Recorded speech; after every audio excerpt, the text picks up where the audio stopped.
The Secret Agent by Joseph Conrad, Chapter 8. Having infused by persistent importunities some sort of heat into the chilly interest of several licensed victuallers, the acquaintances once upon a time of her late unlucky husband, Mrs. Verloc's mother had at last secured her admission to certain almshouses founded by a wealthy innkeeper for the destitute widows of the trade. This end, conceived in the astuteness of her uneasy heart, the old woman had pursued with secrecy and determination. This was the time when her daughter Winnie could not help passing a remark to Mr. Verloc that mother has been spending half-crowns and 5 shillings almost every day this last week in cab fares. But the remark was not made grudgingly. Winnie respected her mother's infirmities. She was only a little surprised at this sudden mania for locomotion. Mr. Verloc, who was sufficiently magnificent in his way, had grunted the remark impatiently aside as interfering with his meditations. These were frequent, deep, and prolonged.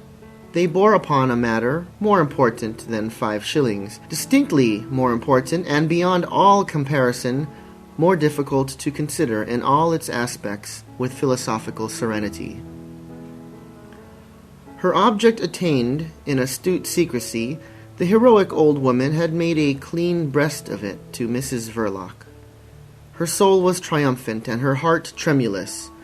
Inwardly she quaked, because she dreaded and admired the calm, self-contained character of her daughter Winnie, whose displeasure was made redoubtable by a diversity of dreadful silences. But she did not allow her inward apprehensions to rob her of the advantage of venerable placidity, conferred upon her outward person by her triple chin, the floating ampleness of her ancient form, and the impotent condition of her legs. The shock of the information was so unexpected that Mrs. Verloc, against her usual practice when addressed, interrupted the domestic occupation she was engaged upon. It was the dusting of the furniture in the parlor behind the shop. She turned her head towards her mother. "Whatever did you want to do that for?" she exclaimed in scandalized astonishment.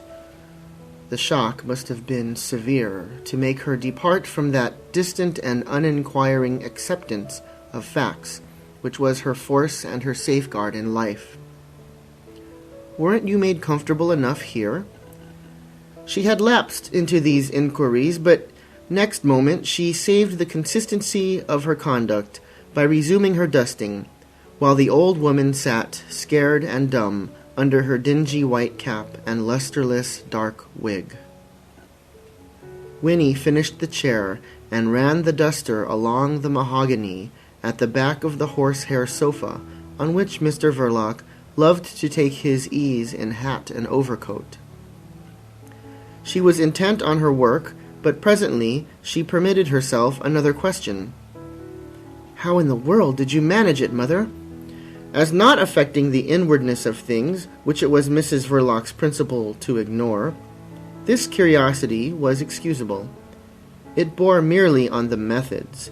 The old woman welcomed it eagerly, and bringing forward something that could be talked about with much sincerity.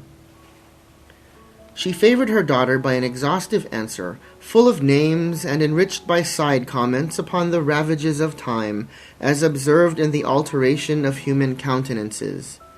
The names were principally the names of licensed victuallers, poor daddy's friends, my dear. She enlarged with special appreciation on the kindness and condescension of a large brewer, a baronet and an MP, the chairman of the governors of the charity. She expressed herself thus warmly because she had been allowed to interview by appointment his private secretary, a very polite gentleman, all in black, with a gentle, sad voice, but so very, very thin and quiet.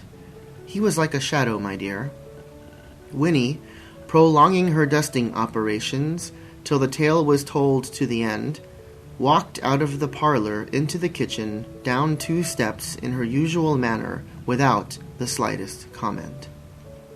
Shedding a few tears in sign of rejoicing at her daughter's mansuetude in this terrible affair, Mrs. Verloc's mother gave play to her astuteness in the direction of her furniture, because it was her own, and sometimes she wished it hadn't been. Heroism is all very well, but there are circumstances when the disposal of a few tables and chairs, brass bedsteads, and so on, may be big with remote and disastrous consequences. She required a few pieces herself, the foundation which, after many importunities, had gathered her to its charitable breast, giving nothing but bare planks and cheaply papered bricks to the objects of its solicitude. The delicacy guiding her choice to the least valuable and most dilapidated articles passed unacknowledged, because Winnie's philosophy consisted in not taking notice of the inside of facts. She assumed that Mother took what suited her best. As to Mr. Verloc, his intense meditation, like a sort of Chinese wall, isolated him completely from the phenomena of this world of vain effort and illusory appearances. Her selection made, the disposal of the rest became a perplexing question in a particular way. She was leaving it in Brett Street, of course, but she had 2 children. Winnie was provided for by her sensible union with that excellent husband, Mr. Verloc. Stevie was destitute and a little peculiar. His position had to be considered before the claims of legal justice and even the promptings of partiality. The possession of the furniture would not be in any sense a provision. He ought to have it, the poor boy, but to give it to him would be like tampering with his position of complete dependence. It was a sort of claim which she feared to weaken. Moreover, the susceptibilities of Mr. Verloc would perhaps not brook being beholden to his brother-in-law for the chairs he sat on. In a long experience of gentlemen lodgers, Mrs. Verloc's mother had acquired a dismal but resigned notion of the fantastic side of human nature.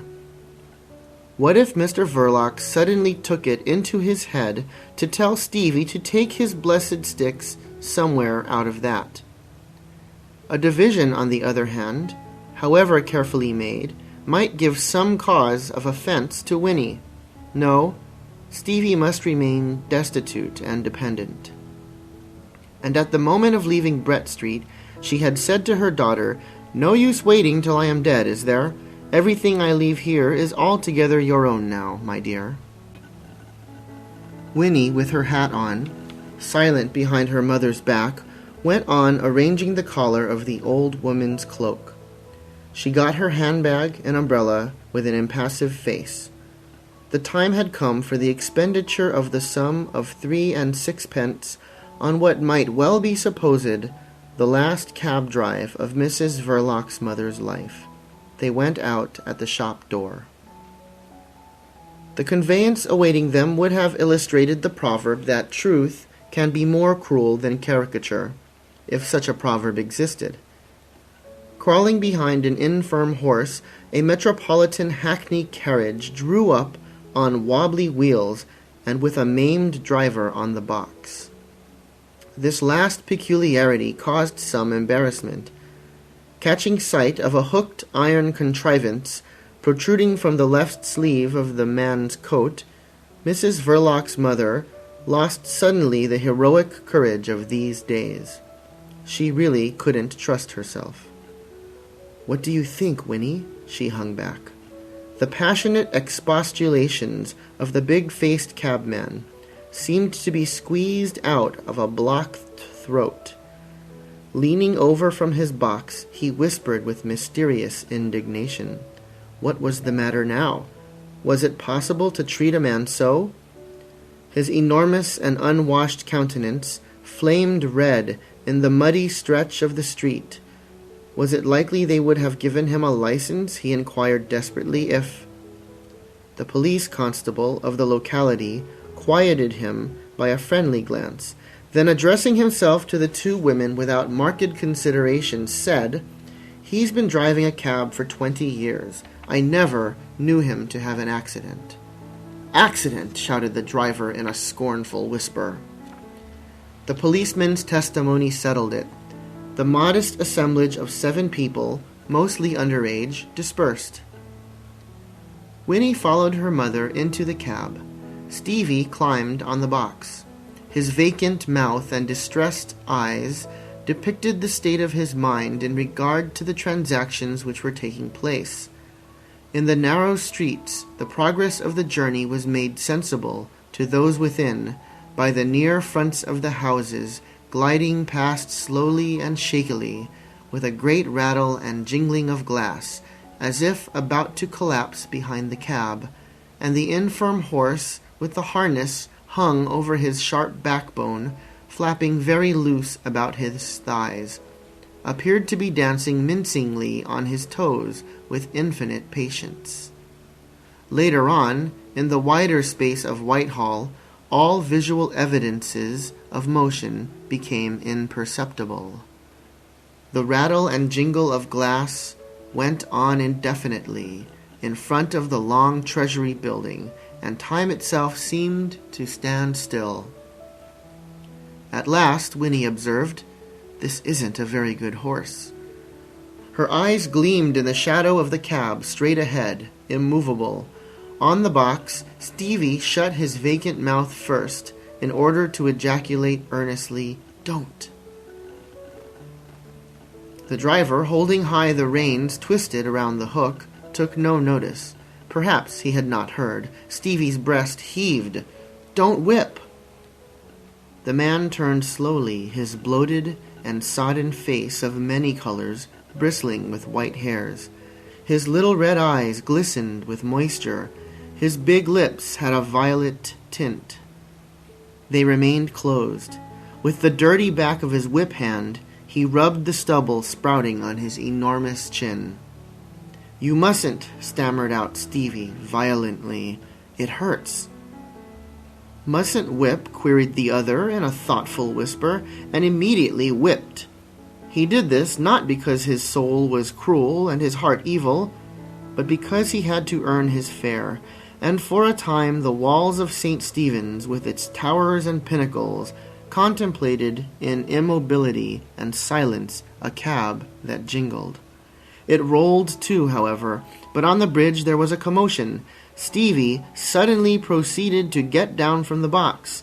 There were shouts on the pavement. People ran forward. The driver pulled up, whispering curses of indignation and astonishment. Winnie lowered the window and put her head out, white as a ghost.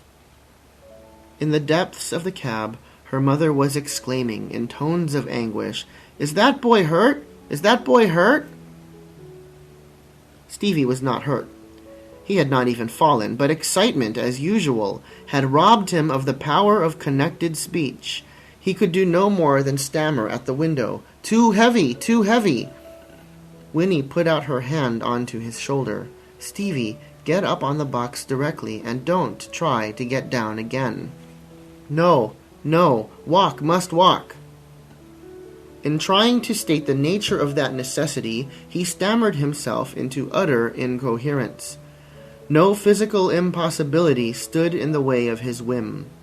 Stevie could have managed easily to keep pace with the infirm, dancing horse without getting out of breath, but his sister withheld her consent decisively. "The idea! Who ever heard of such a thing? Run after a cab?" Her mother, frightened and helpless in the depths of the conveyance, entreated, "Oh, don't let him, Winnie. He'll get lost. Don't let him." "Certainly not. What next? Mr. Verloc will be sorry to hear of this nonsense, Stevie, I can tell you. He won't be happy at all." The idea of Mr. Verloc's grief and unhappiness acting as usual powerfully upon Stevie's fundamentally docile disposition, he abandoned all resistance and climbed up again on the box with a face of despair. The cabby turned at him his enormous and inflamed countenance truculently. "Don't you go for trying this silly game again, young fellow." After delivering himself thus in a stern whisper, strained almost to extinction, he drove on, ruminating solemnly. To his mind the incident remained somewhat obscure, but his intellect, though it had lost its pristine vivacity in the benumbing years of sedentary exposure to the weather, lacked not independence or sanity. Gravely he dismissed the hypothesis of Stevie being a drunken young nipper. Inside the cab, the spell of silence in which the two women had endured shoulder to shoulder the jolting, rattling, and jingling of the journey had been broken by Stevie's outbreak. Winnie raised her voice. "You've done what you wanted, Mother. You'll have only yourself to thank for it if you aren't happy afterwards, and I don't think you'll be. That I don't. Weren't you comfortable enough in the house? Whatever people'll think of us, you throwing yourself like this on a charity." "My dear," screamed the old woman earnestly above the noise, "you've been the best of daughters to me. As to Mr. Verloc, there—" Words failing her on the subject of Mr. Verloc's excellence, she turned her old tearful eyes to the roof of the cab. Then she averted her head on the pretense of looking out of the window, as if to judge of their progress. It was insignificant, and went on close to the curbstone. Night, the early dirty night, the sinister, noisy, hopeless, and rowdy night of South London, had overtaken her on her last cab drive. In the gas-light of the low-fronted shops, her big cheeks glowed with an orange hue under a black and mauve bonnet. Mrs. Verloc's mother's complexion had become yellow by the effect of age, and from a natural predisposition to biliousness, favored by the trials of a difficult and worried existence, first as wife, then as widow.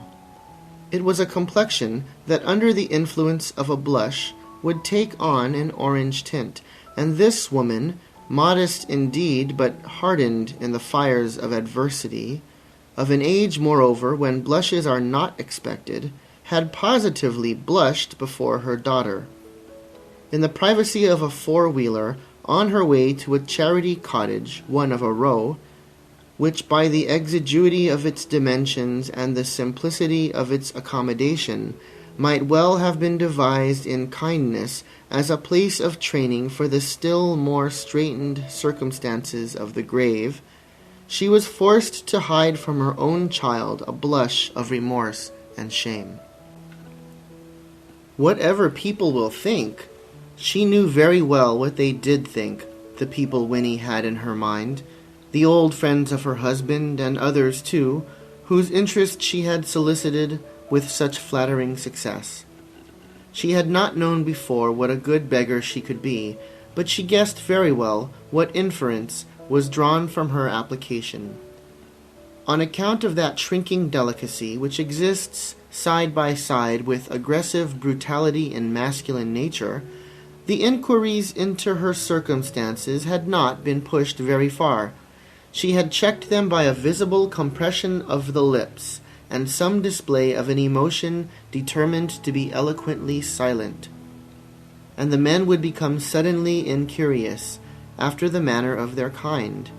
She congratulated herself more than once on having nothing to do with women, who, being naturally more callous and avid of details, would have been anxious to be exactly informed by what sort of unkind conduct her daughter and son-in-law had driven her to that sad extremity. It was only before the secretary of the great brewer M.P. and chairman of the charity, who, acting for his principal, felt bound to be conscientiously inquisitive as to the real circumstances of the applicant, that she had burst into tears outright and aloud, as a cornered woman will weep. The thin and polite gentleman, after contemplating her with an air of being struck all of a heap, abandoned his position, under the cover of soothing remarks. She must not distress herself. The deed of the charity did not absolutely specify childless widows. In fact, it did not by any means disqualify her. But the discretion of the committee must be an informed discretion. One could understand very well her unwillingness to be a burden, etc., etc. Thereupon, to his profound disappointment, Mrs. Verloc's mother wept some more with an augmented vehemence. The tears of that large female in a dark, dusty wig and ancient silk dress festooned with dingy white cotton lace were the tears of genuine distress. She had wept because she was heroic and unscrupulous and full of love for both her children. Girls frequently get sacrificed to the welfare of the boys. In this case, she was sacrificing Winnie. By the suppression of truth, she was slandering her. Of course, Winnie was independent and need not care for the opinion of people that she would never see and who would never see her, whereas poor Stevie had nothing in the world he could call his own except his mother's heroism and unscrupulousness. The first sense of security following on Winnie's marriage wore off in time, for nothing lasts, and Mrs. Verloc's mother, in the seclusion of the back bedroom, had recalled the teaching of that experience which the world impresses upon a widowed woman. But she had recalled it without vain bitterness. Her store of resignation amounted almost to dignity. She reflected stoically that everything decays, wears out in this world, that the way of kindness should be made easy to the well-disposed, that her daughter Winnie was a most devoted sister and a very self-confident wife indeed. As regards Winnie's sisterly devotion, her stoicism flinched. She accepted that sentiment from the rule of decay affecting all things human and some things divine. She could not help it. Not to do so would have frightened her too much. But in considering the conditions of her daughter's married state, she rejected firmly all flattering illusions. She took the cold and reasonable view that the less strain put on Mr. Verloc's kindness, the longer its effects were likely to last. That excellent man loved his wife, of course, but he would, no doubt, prefer to keep as few of her relations as was consistent with the proper display of that sentiment. It would be better if its whole effect were concentrated on poor Stevie. And the heroic old woman resolved on going away from her children as an act of devotion and as a move of deep policy. The virtue of this policy consisted in this: Mrs. Verloc's mother was subtle in her way, that Stevie's moral claim would be strengthened. The poor boy, a good, useful boy, if a little peculiar, had not a sufficient standing. He had been taken over with his mother, somewhat in the same way as the furniture of the Belgravian mansion had been taken over, as if on the ground of belonging to her exclusively. What will happen, she asked herself, for Mrs. Verloc's mother was in a measure imaginative, when I die? And when she asked herself that question, it was with dread. It was also terrible to think that she would not then have the means of knowing what happened to the poor boy, but by making him over to his sister, by going thus away, she gave him the advantage of a directly dependent position. This was the more subtle sanction of Mrs. Verloc's mother's heroism and unscrupulousness. Her act of abandonment was really an arrangement for settling her son permanently in life. Other people made material sacrifices for such an object, she in that way. It was the only way. Moreover, she would be able to see how it worked. Ill or well, she would avoid the terrible incertitude on the deathbed. But it was hard, cruelly hard. The cab rattled, jingled, jolted. In fact, the last was quite extraordinary. By its disproportionate violence and magnitude, it obliterated every sensation of onward movement, and the effect was of being shaken in a stationary apparatus, like a medieval device for the punishment of crime, or some very newfangled invention for the cure of a sluggish liver. It was extremely distressing, and the raising of Mrs. Verloc's mother's voice sounded like a wail of pain. "I know, my dear, you'll come to see me as often as you can spare the time, won't you?" "Of course," answered Winnie shortly, staring straight before her. And the cab jolted in front of a steamy, greasy shop, in a blaze of gas and in the smell of fried fish. The old woman raised a wail again. "And, my dear, I must see that poor boy every Sunday. He won't mind spending the day with his old mother." Winnie screamed out stolidly. "Mind? I should think not. That poor boy will miss you something cruel. I wish you had thought a little of that, mother." "Not think of it." The heroic woman swallowed a playful and inconvenient object like a billiard ball, which had tried to jump out of her throat. Winnie sat mute for a while, pouting at the front of the cab, then snapped out, which was an unusual tone with her, "I expect I'll have a job with him at first. He'll be that restless." "Whatever you do, don't let him worry your husband, my dear." Thus they discussed on familiar lines the bearings of a new situation, and the cab jolted. Mrs. Verloc's mother expressed some misgivings. Could Stevie be trusted to come all that way alone? Winnie maintained that he was much less absent-minded now. They agreed as to that. It could not be denied, much less, hardly at all. They shouted at each other in the jingle with comparative cheerfulness, but suddenly the maternal anxiety broke out afresh. There were 2 omnibuses to take, and a short walk between. It was too difficult. The old woman gave way to grief and consternation. Winnie stared forward. "Don't you upset yourself like this, mother. You must see him, of course." "No, my dear. I'll try not to." She mopped her steaming eyes. "But you can't spare the time to come with him, and if he should forget himself and lose his way, and somebody spoke to him sharply, his name and address may slip his memory, and he'll remain lost for days and days. The vision of a workhouse infirmary for poor Stevie, if only during inquiries, wrung her heart, for she was a proud woman." Winnie's stare had grown hard, intent, inventive. "I can't bring him to you myself every week," she cried, "but don't you worry, mother. I'll see to it that he don't get lost for long."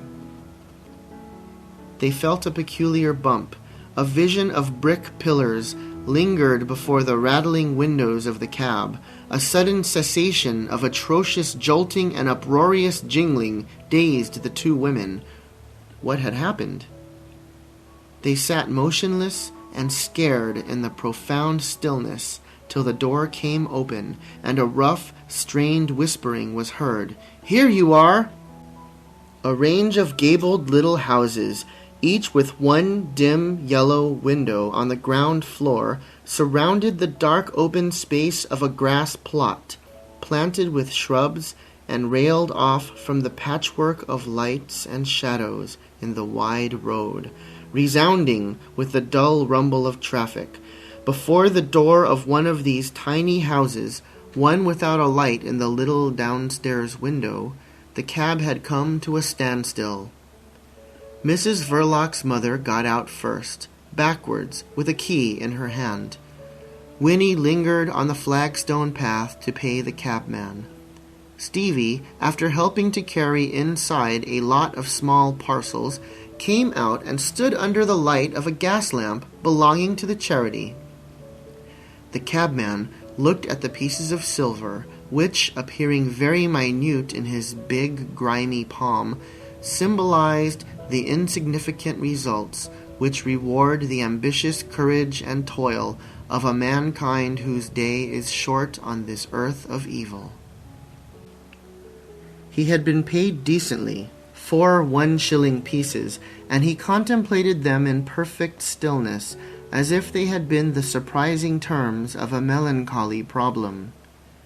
The slow transfer of that treasure to an inner pocket demanded much laborious groping in the depths of decayed clothing. His form was squat and without flexibility.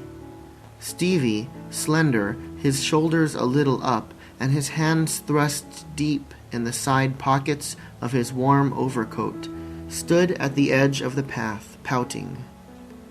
The cabman, pausing in his deliberate movements, seemed struck by some misty recollection.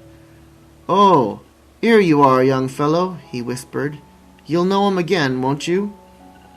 Stevie was staring at the horse, whose hindquarters appeared unduly elevated by the effect of emaciation.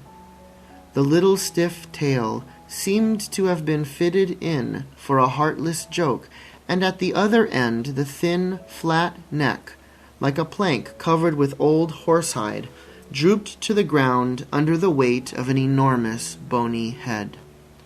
The ears hung at different angles, negligently, and the macabre figure of that mute dweller on the earth steamed straight up from ribs and backbone in the muggy stillness of the air.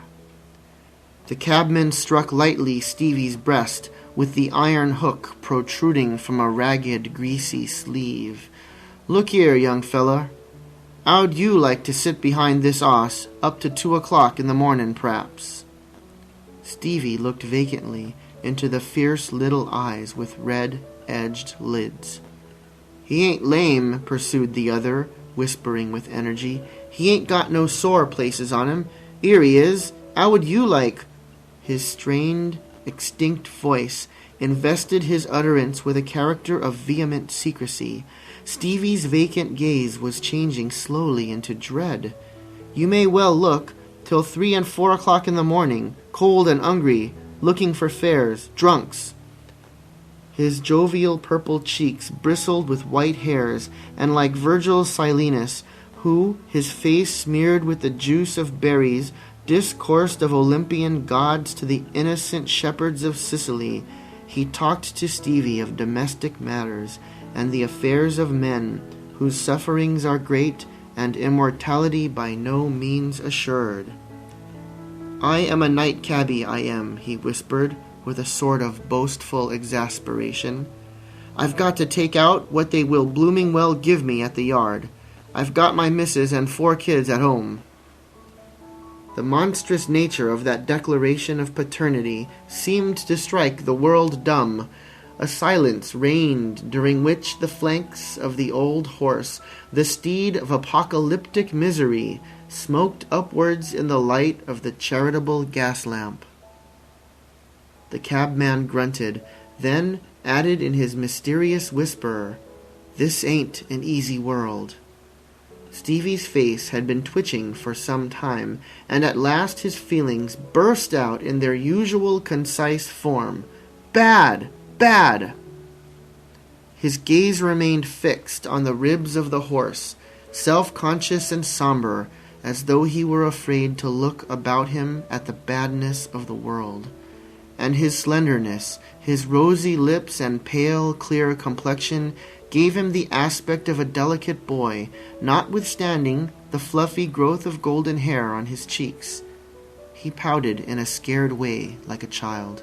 The cabman, short and broad, eyed him with his fierce little eyes that seemed to smart in a clear and corroding liquid. "'Ard on 'osses, but damn sight 'arder on poor chaps like me," he wheezed just audibly.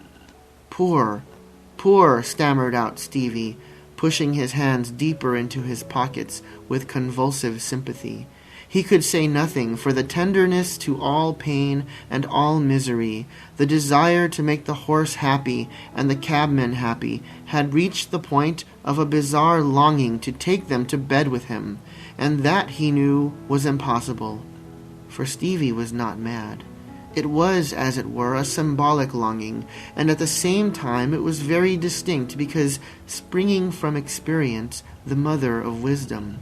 Thus, when as a child he cowered in a dark corner, scared, wretched, sore, and miserable, with the black, black misery of the soul, his sister Winnie used to come along and carry him off to bed with her, as into a heaven of consoling peace. Stevie, though apt to forget mere facts, such as his name and address, for instance, had a faithful memory of sensations. To be taken into a bed of compassion was the supreme remedy, with the only one disadvantage of being difficult of application on a large scale. And looking at the cabman, Stevie perceived this clearly, because he was reasonable.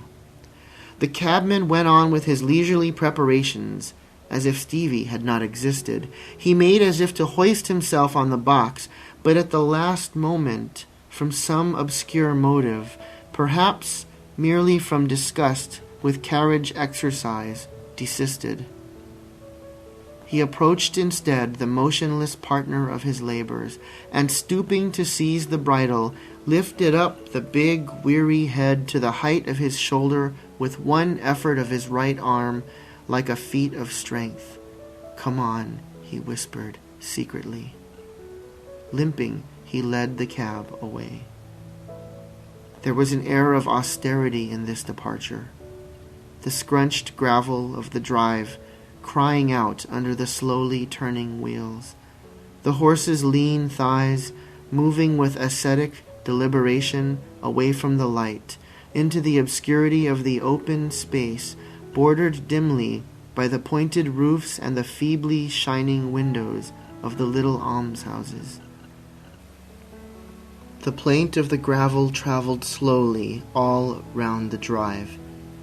Between the lamps of the charitable gateway, the slow cortege reappeared, lighted up for a moment the short, thick man, limping busily, with the horse's head held aloft in his fist, the lank animal walking in stiff and forlorn dignity, the dark, low box on wheels rolling behind comically with an air of waddling. They turned to the left. There was a pub down the street within 50 yards of the gate. Stevie, left alone beside the private lamp-post of the charity, his hands thrust deep into his pockets, glared with vacant sulkiness. At the bottom of his pockets, his incapable, weak hands were clenched hard into a pair of angry fists. In the face of anything which affected directly or indirectly his morbid dread of pain, Stevie ended by turning vicious. A magnanimous indignation swelled his frail chest to bursting and caused his candid eyes to squint. Supremely wise in knowing his own powerlessness, Stevie was not wise enough to restrain his passions. The tenderness of his universal charity had two phases as indissolubly joined and connected as the reverse and obverse sides of a medal. The anguish of immoderate compassion was succeeded by the pain of an innocent but pitiless rage, those two states expressing themselves outwardly by the same signs of futile bodily agitation. His sister Winnie soothed his excitement without ever fathoming its twofold character. Mrs. Verloc wasted no portion of this transient life in seeking for fundamental information. This is a sort of economy, having all the appearances and some of the advantages of prudence. Obviously, it may be good for one not to know too much, and such a view accords very well with constitutional indolence.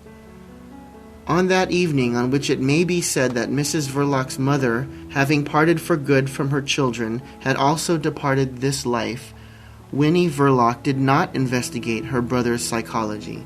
The poor boy was excited, of course, after once more assuring the old woman on the threshold that she would know how to guard against the risk of Stevie losing himself for very long on his pilgrimages of filial piety. She took her brother's arm to walk away. Stevie did not even mutter to himself, but with the special sense of sisterly devotion developed in her earliest infancy, she felt that the boy was very much excited indeed. Holding tight to his arm, Under the appearance of leaning on it, she thought of some words suitable to the occasion. "Now, Stevie, you must look well after me at the crossings, and get first into the bus like a good brother." This appeal to manly protection was received by Stevie with his usual docility. It flattered him. He raised his head and threw out his chest. "Don't be nervous, Winnie. Mustn't be nervous. Bus all right," he answered in a brusque, slurring stammer, partaking of the timorousness of a child and the resolution of a man. He advanced fearlessly with the woman on his arm, but his lower lip dropped. Nevertheless, on the pavement of the squalid and wide thoroughfare, whose poverty in all the amenities of life stood foolishly exposed by a mad profusion of gas-lights, the resemblance to each other was so pronounced as to strike the casual passers-by. Before the doors of the public house at the corner, where the profusion of gaslight reached the height of positive wickedness, a four-wheeled cab, standing by the curbstone with no one on the box, seemed cast out into the gutter on account of irremediable decay. Mrs. Verloc recognized the conveyance. Its aspect was so profoundly lamentable, with such a perfection of grotesque misery and weirdness of macabre detail, as if it were the cab of death itself, that Mrs. Verloc, with that reedy compassion of a woman for a horse when she is not sitting behind him, exclaimed vaguely, "Poor brute." Hanging back suddenly, Stevie inflicted an arresting jerk upon his sister. "Poor, poor," he ejaculated appreciatively. "Cabman poor too, he told me himself." The contemplation of the infirm and lonely steed overcame him. Jostled but obstinate, he would remain there, trying to express the view newly opened to his sympathies of the human and equine misery in close association, but it was very difficult. "Poor brute, poor people," was all he could repeat. It did not seem forcible enough, and he came to a stop with an angry splutter. "Shame!" Stevie was no master of phrases, and perhaps for that very reason his thoughts lacked clearness and precision, but he felt with greater completeness and some profundity. That little word contained all his sense of indignation and horror, at one sort of wretchedness, having to feed upon the anguish of the other, at the poor cabman beating the poor horse in the name, as it were, of his poor kids at home. And Stevie knew what it was to be beaten. He knew it from experience. It was a bad world. Bad, bad. Mrs. Verloc, his only sister, guardian, and protector, could not pretend to such depths of insight. Moreover, she had not experienced the magic of the cabman's eloquence. She was in the dark as to the inwardness of the word shame, and she said placidly, "Come along, Stevie, you can't help that." The docile Stevie went along, but now he went along without pride, shamblingly, and muttering half-words, and even words that would have been whole if they had not been made up of halves that did not belong to each other. It was as though he had been trying to fit all the words he could remember to his sentiments in order to get some sort of corresponding idea, and as a matter of fact he got it at last. He hung back to utter it at once. Bad world for poor people. Directly he had expressed that thought, he became aware that it was familiar to him already in all its consequences. This circumstance strengthened his conviction immensely, but also augmented his indignation. Somebody, he felt, ought to be punished for it, punished with great severity. Being no sceptic but a moral creature, he was in a manner at the mercy of his righteous passions. "Beastly," he added concisely. It was clear to Mrs. Verloc that he was greatly excited. "Nobody can help that," she said. "Do come along. Is that the way you're taking care of me?" Stevie mended his pace obediently. He prided himself on being a good brother. His morality, which was very complete, demanded that from him. Yet he was pained at the information imparted by his sister Winnie, who was good. Nobody could help that. He came along gloomily, but presently he brightened up. Like the rest of mankind, perplexed by the mystery of the universe, he had his moments of consoling trust in the organized powers of the earth. "Police," he suggested confidently. "The police aren't for that," observed Mrs. Verloc cursorily, hurrying on her way. Stevie's face lengthened considerably. He was thinking. The more intense his thinking, the slacker was the droop of his lower jaw. And it was with an aspect of hopeless vacancy that he gave up his intellectual enterprise. "Not for that," he mumbled, resigned but surprised. Not for that? He had formed for himself an ideal conception of the Metropolitan Police as a sort of benevolent institution for the suppression of evil. The notion of benevolence especially was very closely associated with his sense of the power of the men in blue. He had liked all police constables tenderly, with a guileless trustfulness, and he was pained. He was irritated, too, by a suspicion of duplicity in the members of the force, for Stevie was frank and as open as the day himself. What did they mean by pretending, then? Unlike his sister, who put her trust in face values, he wished to go to the bottom of the matter. He carried on his inquiry by means of an angry challenge. "What for are they, then, Win? What are they for? Tell me."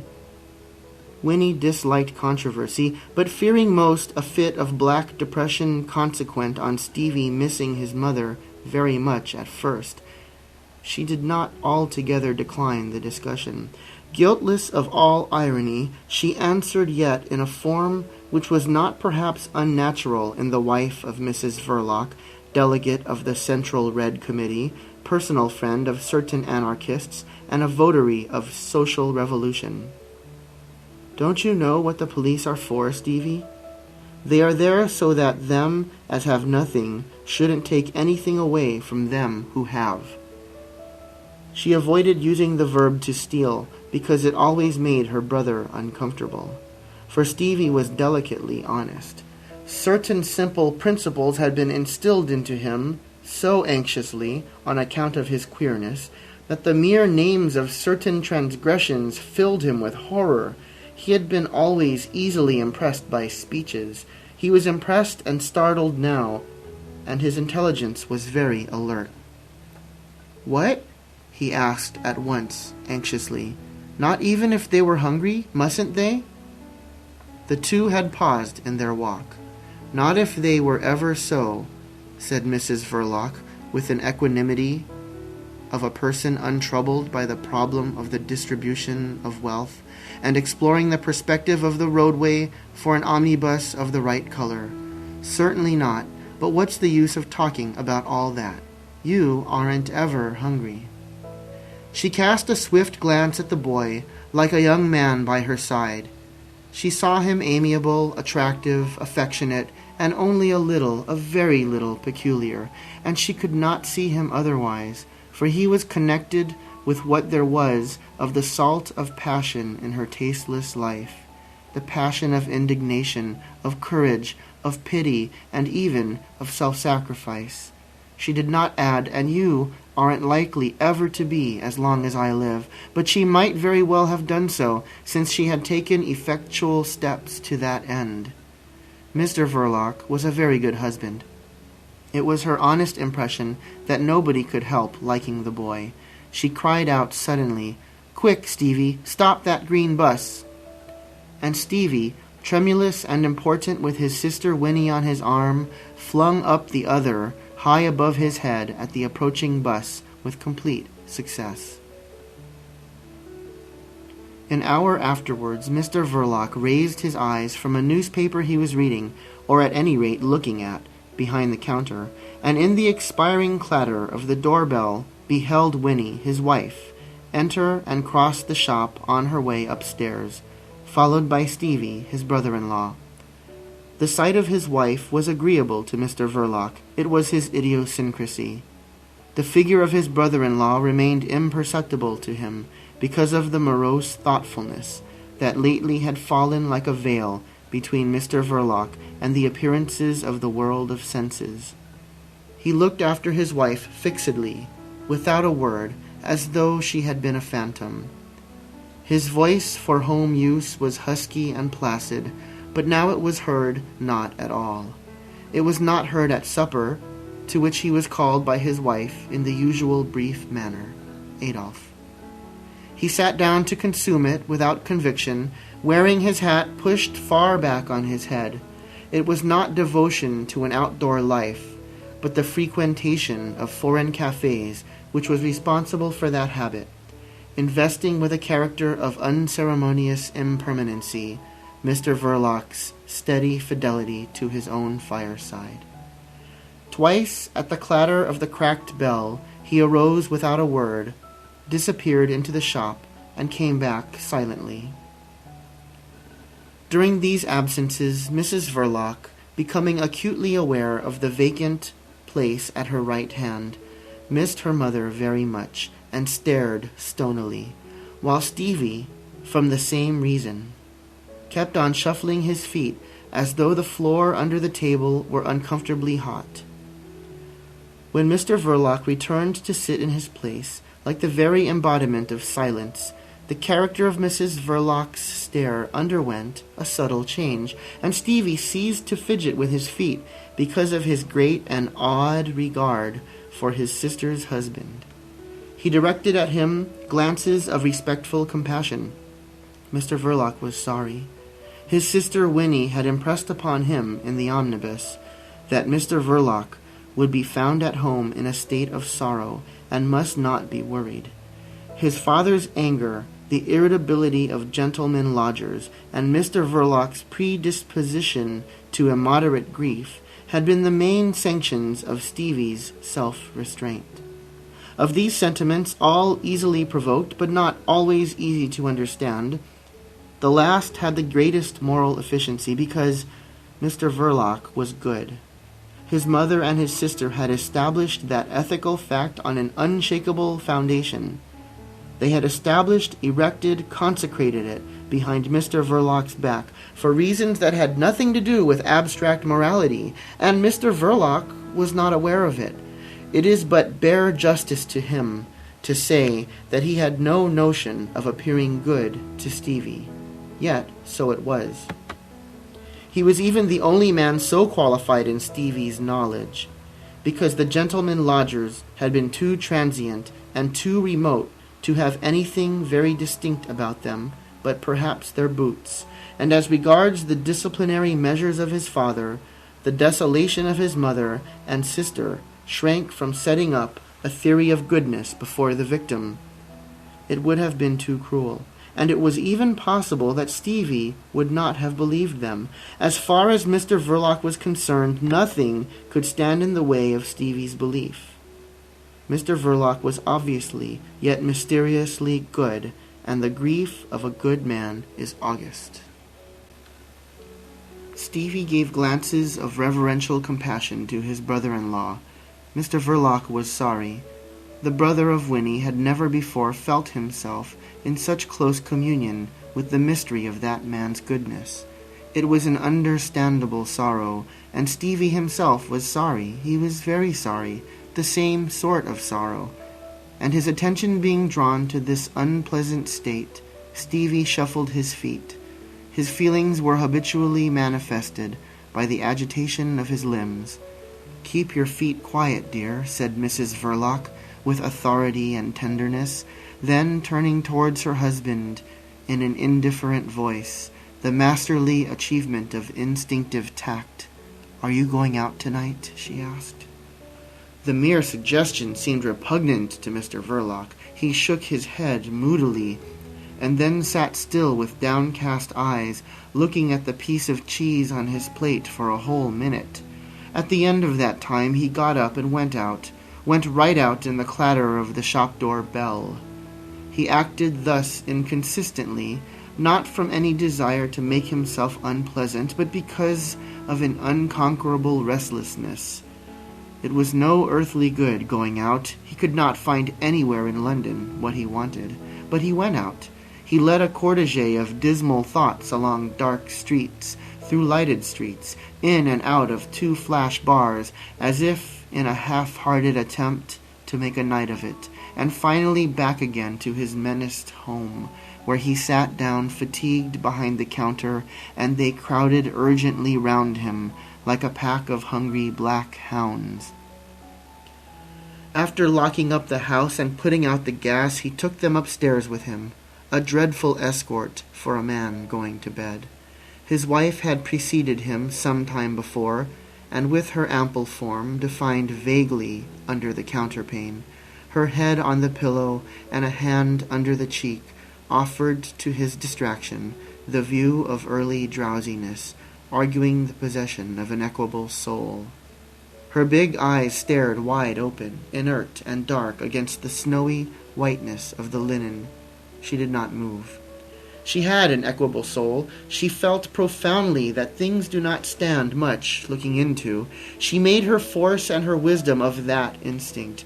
But the taciturnity of Mr. Verloc had been lying heavily upon her for a good many days. It was, as a matter of fact, affecting her nerves. Recumbent and motionless, she said, placidly, "You'll catch cold walking about in your socks like this." This speech, becoming the solicitude of the wife and the prudence of the woman, took Mr. Verloc unawares. He had left his boots downstairs, but he had forgotten to put on his slippers, and he had been turning about the bedroom on noiseless pads, like a bear in a cage. At the sound of his wife's voice he stopped and stared at her with a somnambulistic, expressionless gaze so long that Mrs. Verloc moved her limbs slightly under the bedclothes. But she did not move her black head, sunk in the white pillow, one hand under her cheek, and the big, dark, unwinking eyes. Under her husband's expressionless stare, and remembering her mother's empty room across the landing, she felt an acute pang of loneliness. She had never been parted from her mother before. They had stood by each other. She felt that they had, and she said to herself that now mother was gone for good. Mrs. Verloc had no illusions. Stevie remained, however, and she said, "Mother's done what she wanted to do. There's no sense in it that I can see. I'm sure she couldn't have thought you had enough of her. It's perfectly wicked leaving us like that." Mr. Verloc was not a well-read person. His range of elusive phrases was limited, but there was a peculiar aptness in circumstances which made him think of rats leaving a doomed ship. He very nearly said so. He had grown suspicious and embittered. Could it be that the old woman had such an excellent nose? But the unreasonableness of such a suspicion was patent, and Mr. Verloc held his tongue. Not altogether, however. He muttered heavily, "Perhaps it's just as well." He began to undress. Mrs. Verloc kept very still, perfectly still, with her eyes fixed in a dreamy, quiet stare, and her heart for the fraction of a second seemed to stand still too. That night she was not quite herself, as the saying is, and it was borne upon her with some force that a simple sentence may hold several diverse meanings, mostly disagreeable. How was it just as well, and why? But she did not allow herself to fall into the idleness of barren speculation. She was rather confirmed in her belief that things did not stand being looked into. Practical and subtle in her way, she brought Stevie to the front without loss of time, because in her the singleness of purpose had the unerring nature and the force of an instinct. What I am going to do to cheer up that boy for the first few days, I'm sure I don't know. He'll be worrying himself from morning till night before he gets used to mother being away. And he's such a good boy. I couldn't do without him. Mr. Verloc went on divesting himself of his clothing with the unnoticing inward concentration of a man undressing in the solitude of a vast and hopeless desert. For thus inhospitably did this fair earth, our common inheritance, present itself to the mental vision of Mr. Verloc. All was so still without and within that the lonely ticking of the clock on the landing stole into the room as if for the sake of company. Mr. Verloc, getting into bed on his own side, remained prone and mute behind Mrs. Verloc's back. His thick arms rested, abandoned, on the outside of the counterpane, like dropped weapons, like discarded tools. At that moment he was within a hair's breadth of making a clean breast of it all to his wife. The moment seemed propitious. Looking out of the corners of his eyes, he saw her ample shoulders draped in white, the back of her head with the hair done for the night, in 3 plaits tied up with black tapes at the ends, and he forbore. Mr. Verloc loved his wife as a wife should be loved, that is, maritally, with the regard one has for one's chief possession. This head arranged for the night, those ample shoulders, had an aspect of familiar sacredness, the sacredness of domestic peace. She moved not, massive and shapeless, like a recumbent statue in the rough. He remembered her wide-open eyes looking into the empty room.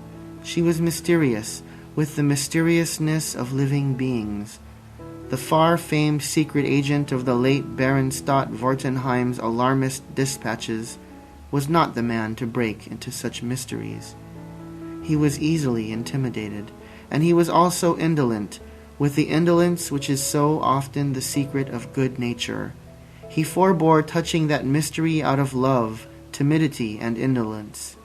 There would be always time enough. For several minutes he bore his sufferings silently in the drowsy silence of the room, and then he disturbed it by a resolute declaration.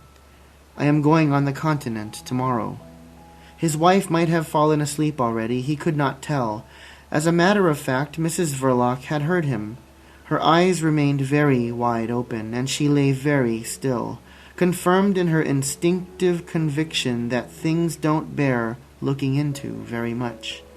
And yet it was nothing very unusual for Mr. Verloc to take such a trip.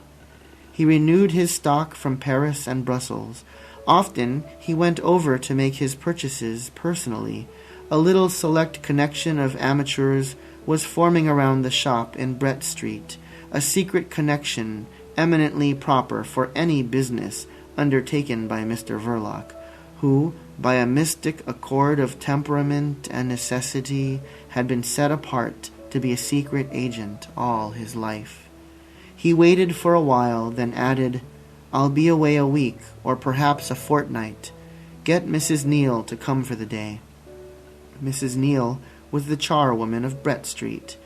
Victim of her marriage with a debauched joiner, she was oppressed by the needs of many infant children. Red-armed and aproned in coarse sacking up to the armpits, she exhaled the anguish of the poor in a breath of soapsuds and rum, in the uproar of scrubbing, in the clatter of tin pails. Mrs. Verloc, full of deep purpose, spoke in the tone of the shallowest indifference. "There is no need to have the woman here all day. I shall do very well with Stevie." She let the lonely clock on the landing count off 15 ticks into the abyss of eternity and asked, "Shall I put the light out?" Mr. Verloc snapped at his wife huskily, "Put it out." End of chapter 8.